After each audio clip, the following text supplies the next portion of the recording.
તો વિદ્યાર્થી મિત્રો લાસ્ટ લેક્ચરમાં આપણે 55 પ્રશ્નો છે. તાલીમ હવે સમજીએ. તાલીમનો ઉદ્દેશ શું છે? કર્મચારીની કુશળતા અને કાર્યક્ષમતા વધારવાનો ઉદ્દેશ છે. પસંદગી શું છે? તો પસંદગી એટલે અરજીઓની ચકાસણી કરી એમાંથી યોગ્ય ઉમેદવારની નિમણૂક કરવી. જે અરજીઓ આપણી પાસે મળી હોય એની ચકાસણી કરીને એમાંથી યોગ્ય ઉમેદવારની નિમણૂક કરવી અને પસંદગી કરવી. બઢતી એ શું છે? તો કર્મચારીને વર્તમાન જે જગ્યાએ કામ કરે છે એનાથી ઉચ્ચ હોદ્દા પર લઈ જવામાં આવે, જે એને લાભ વધારે મળતો હોય તો ઉચ્ચ અને લાભદાયી હોદ્દા પર મૂકવાની ક્રિયાને બઢતી કહેવાય. અપકર્ષ એટલે શું? તો કર્મચારીનો જે વર્તમાન હોદ્દો એના કરતાં નીચલા હોદ્દા પર લઈ જવામાં આવે, એની સત્તા છે, એના લાભ છે એ ઓછા થઈ જાય, એને અપકર્ષ કહેવાય. બરાબર. કર્મચારી બઢતી માટેના ધોરણો, તો કર્મચારીને સિનિયોરિટી કે યોગ્યતાના ધોરણે બઢતી આપી શકાય. બરાબર. એની કામ કરવાની કાર્યક્ષમતાના આધારે. સિનિયોરિટી એટલે એ વ્યક્તિના અનુભવને આધારે. વિશાળ અર્થમાં બઢતી એટલે શું? તો ભરતી એટલે યોગ્ય સમયે, યોગ્ય સંખ્યામાં, યોગ્ય જગ્યા માટે યોગ્ય લાયકાત ધરાવતી વ્યક્તિ પ્રાપ્ત કરવાની પ્રક્રિયા. વીઆરએસ શું છે? વોલન્ટરી રિટાયરમેન્ટ સ્કીમ છે, જેને આપણે સ્વૈચ્છિક નિવૃત્તિ યોજના કહી શકીએ. બરાબર.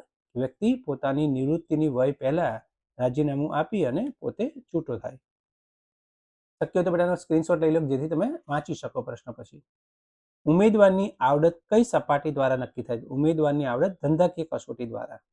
વર્તમાન સમયમાં મોટાભાગના એકમો હવે કર્મચારી વ્યવસ્થાના વિભાગને કયા વિભાગ તરીકે ઓળખવે છે? માનવ સંસાધન વિભાગ તરીકે. તો માનવ સંસાધન સંચાલન શું છે?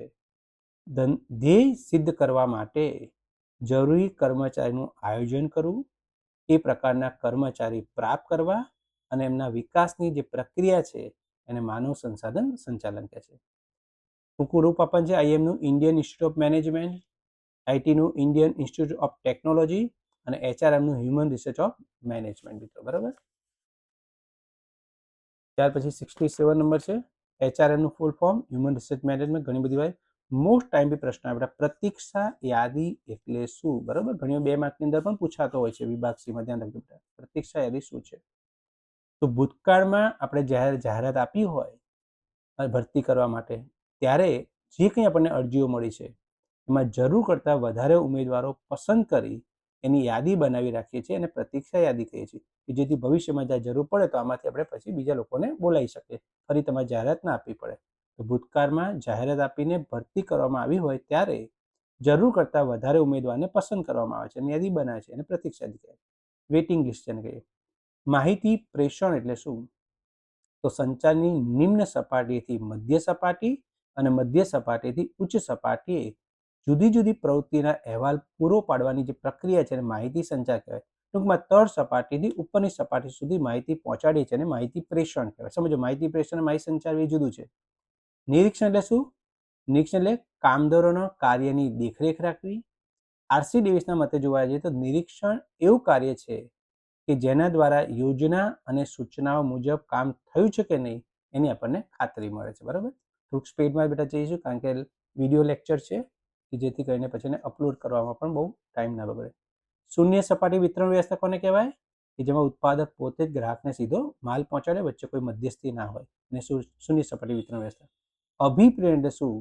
તો કર્મચારીમાં વધુ કાર્ય કરવાની પ્રેરણા જગાવી અને એનો મહત્તમ કાર્ય સંતોષની ઉપલબ્ધિ કરાવી એને અભિપ્રેરણ કહેવાય. દોરવણી શું છે? તાબેદારને માર્ગદર્શન આપવું અને એ વ્યક્તિને માર્ગદર્શન આપ્યા પછી એ પ્રમાણે કામ કરે છે એ માટે દેખરેખ રાખવી. શારીરિક જરૂરિયાતમાં કઈ જરૂરિયાતનો સમાવેશ? શારીરિક જરૂરિયાતમાં ખોરાક, પાણી, કપડાં, આવાસ વગેરે. માસ્લોનો જે અભિપ્રેરણનો સિદ્ધાંત છે એની પહેલી જરૂરિયાત છે. બરાબર ને? એ જરૂરિયાતમાં આપણે જોઈએ છીએ શારીરિક જરૂરિયાતમાં આવે. આયોજન વ્યવસ્થા તંત્ર દ્વારા લેવા નિર્ણયને કોણ અમલમાં મૂકે છે? આયોજન અને વ્યવસ્થા તંત્ર દ્વારા લેવા નિર્ણયની દોરવણી અમલમાં મૂકે છે. નિરીક્ષણના કાર્યને કોની સાથે સરખાવવામાં આવે છે? નિરીક્ષણના કાર્યને કર્મચારીના મિત્ર, દાર્શનિક અને માર્ગદર્શક સાથે સરખાવવામાં આવે છે. બરાબર. એટલે ઘણા પ્રશ્નો પૂછાય 2 માર્ક 3 માર્કમાં. નિરીક્ષણનું કાર્ય કર્મચારી મિત્ર, દાર્શનિક કે માર્ગદર્શક જેવું છે, સમજાવો. એટલે ધ્યાન રાખજો. માનવીની કઈ જરૂરિયાતો એ વધુ અગ્રતા ક્રમવાળી જરૂરિયાત છે? તો માનવીની શારીરિક પ્રાથમિક જરૂરિયાતો અને અગ્રતા વધારે માણસ પહેલા આપતો હોય છે. નફા ભાગ એટલે શું? તો ધંધાકીય એકમમાં જે નફો થાય એનો કેટલોક ભાગ, ચોક્કસ ભાગ કામદારને નાણાં રૂપે વેતન ઉપરાંત પગાર તો આપવામાં, એ ઉપરાંત વધારાનો ભાગ આપવામાં આવે છે એને નફા ભાગ કહે છે. અવિશ્વાસ અને ડરથી માહિતી સંચાર ઉપર શું અસર થાય છે? જ્યારે વ્યવસ્થા તંત્રમાં અવિશ્વાસ અને ડરનું વાતાવરણ હોય ત્યારે દરેક સંદેશાને શંકાની દ્રષ્ટિએ જોવામાં આવતો હોય છે.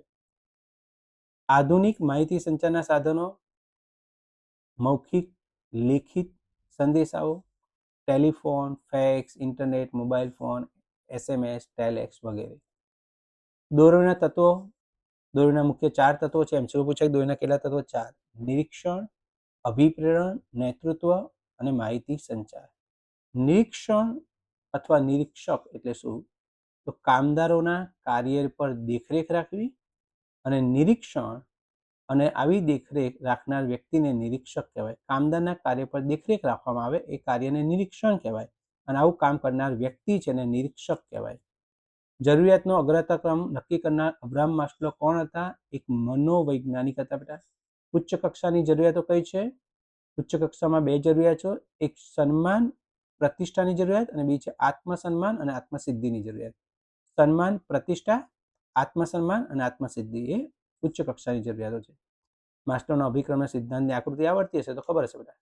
સલામતીની જરૂરિયાતમાં કોનો સમાવેશ થાય છે? કયા પ્રકારની સલામતીની બેટા વ્યક્તિ ઈચ્છા રાખતો છે? શારીરિક સલામતી, નોકરીની સલામતી, જોખમો સામે રક્ષણની સલામતી, પગાર છે એની નિયમિતતાની સલામતી, આ બધી બાબતો. આત્મસિદ્ધિની જરૂરિયાતના 2 ઉદાહરણ. સંગીત ક્ષેત્રે લતા મંગેશકર અને ક્રિકેટમાં સચિન તેંડુલકર એ આત્મસિદ્ધિની જરૂરિયાતના 2 મહત્વના ઉદાહરણ છે. ટૂંકમાં જે તે ક્ષેત્રમાં જે ટોપ પરની વ્યક્તિ હોય એ એની આત્મસિદ્ધિની જરૂરિયાત છે એ એનું ઉદાહરણ છે. નિષેધાત્મક પ્રોત્સાહન એટલે શું? નિશ્ચિત સમયમાં કાર્ય પૂરું નહીં કરનારને દંડ કે સજા કરવામાં આવે તો તેવા નકારાત્મક ઉત્તેજનને નિષેધાત્મક પ્રોત્સાહન કરે. તમે કામ નથી કર્યું તો એની પનિશમેન્ટ મળે. બોનસ એ શું છે? તો બોનસના કાયદા પ્રમાણે દર વર્ષે થતા એકમના નફાની અમુક ટકા રકમ કર્મચારીને વર્ષને અંતે વેતન ઉપરાંત આપવામાં આવે છે અને બોનસ કહે છે. એમસીક્યુ પૂછાય બેટા બોનસ ક્યારે આપવામાં છે? વર્ષના અંતે. તો એકમમાં જે નફો થાય એનો અમુક ટકા ભાગ કર્મચારીને વેતન ઉપરાંત, પગાર તો આપવામાં પણ એ ઉપરાંત વધારાનો ભાગ આપે છે, એ બોનસ છે. નફા ભાગ જેવો ભાગ છે. માહિતી સંચાર એટલે શું? એક વ્યક્તિ, જો માહિતી પ્રેષણ અને માહિતી સંચાર બે જુદું છે. એક વ્યક્તિ બીજી વ્યક્તિને સ્પષ્ટ અને અકબંધ સ્વરૂપે માહિતી પૂરી પાડે કે જેથી બીજી વ્યક્તિ માહિતી આપનાર વ્યક્તિના ઉદ્દેશને સમજી શકે અને એનો અમલ કરે, એને માહિતી સંચાર કહેવાય. એટલે તો આ એમસીક્યુમાં હતું. માહિતી સંચાર એ શબ્દો દ્વારા હોઈ શકે, માહિતી સંચાર પત્ર સ્વરૂપે હોઈ શકે, સૂચનાઓ સ્વરૂપે, વિચાર સ્વરૂપે, બરાબર, અથવા કોઈ પણ વ્યક્તિના મંતવ્યના આદાન પ્રદાન કે આપલે કરવાની એક પ્રક્રિયા છે. સંપત્તિનું ચોખ્ખું વર્તમાન મૂલ્ય એટલે શું? સંપત્તિનું ચોખ્ખું વર્તમાન મૂલ્ય એટલે સંપત્તિના વર્તમાન મૂલ્ય અને જરૂરી મૂડીરોકાણ વચ્ચેનો તફાવત. સંપત્તિનું વર્તમાન મૂલ્ય અને જરૂરી મૂડીરોકાણ વચ્ચેનો તફાવત એ ચોખ્ખું વર્તમાન મૂલ્ય. ઇષ્ટતમ મૂડી માળખું એટલે શું? બહુ જ અગત્યનો પ્રશ્ન, વેરી મોસ્ટ પોઈન્ટ. ઇષ્ટતમ મૂડી માળખું એટલે શું? તો મિત્રો, ઇક્વિટી મૂડી અને દેવું એટલે માલિકીની મૂડી અને ઉછીની મૂડીનું યોગ્ય પ્રમાણ ધરાવતું મૂડી માળખું અને ઇષ્ટતમ મૂડી માળખું કહેવાય. તરલતા એટલે શું? તો જે મિલકતને આપણે રોકડમાં રૂપાંતર કરી શકીએ બેટા એને તરલતા કહેવાય. બધી જ ચાલુ મિલકતો જેમાં કાર્યશીલ મૂડી રોકાયેલી છે તેનું સરળતાથી રોકડમાં રૂપાંતર કરવાની પ્રક્રિયા એને તરલતા કહેવાય. કાયમી મૂડીના ઘટકો, અગત્યનો પ્રશ્ન બેટા, તરલતા, કાયમી મૂડી. મિત્રો કોમર્સના વિદ્યાર્થી તમે ખબર પડે, કાયમી મિલકતોમાં જે પૈસા રોકાઈને કાયમી મૂડી કહેવાય. તો જમીન, મકાન, પ્લાન્ટ, યંત્રો, વાહન કાયમી મિલકતો છે, એમાં જે મૂડી રોકાય કાયમી મૂડીના ઘટક કહેવાય. તે યાદ રાખી લેવાનું.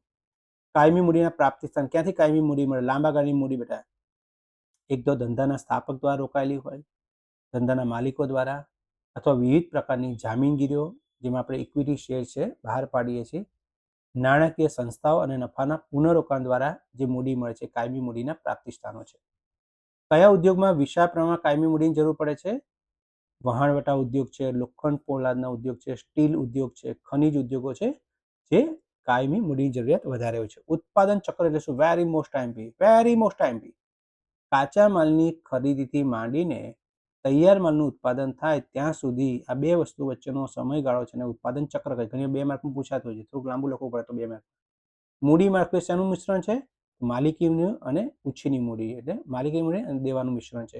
અને ઇષ્ટતમ મૂડી માળખું પણ કહેવાય. એની વ્યાખ્યા જોઈ કે આપણે. નકારાત્મક કાર્યશીલ મૂડી એટલે શું?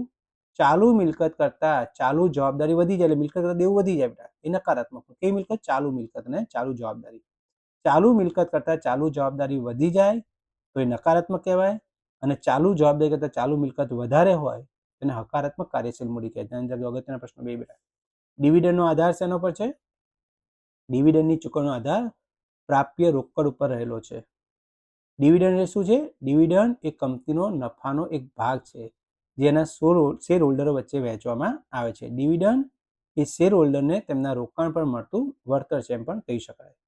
ડિવિડન્ડ રોકડમાં ચૂકવાય છે એમ શું પૂછાય બેટા? રોકાણ અંગેના નિર્ણયનું મૂલ્યાંકન શેના સંદર્ભમાં થવું જોઈએ? તો અપેક્ષિત વળતર અને જોખમના સંદર્ભમાં. એમસીક્યુમાં પણ હતું બેટા, રોકાણ અંગેનું મૂલ્યાંકન, તો એમાં જોખમ શબ્દ તો એમસીક્યુમાં આપણી પાસે અપેક્ષિત વળતર. માલિકના મહત્તમ આર્થિક કલ્યાણનો હેતુ સિદ્ધ કરવા માટે નાણાકીય સંચાલન કયા અભિગમ અપનાવે છે? માલિકનો મહત્તમ કલ્યાણનો હેતુ સિદ્ધ કરવા માટે નફાના મહત્તમીકરણનો, સંપત્તિમાં મહત્તમ, આ બે મહત્વના અભિગમો છે. ઓકે, નેક્સ્ટ લેક્ચરમાં આગળ જોઈએ બેટા.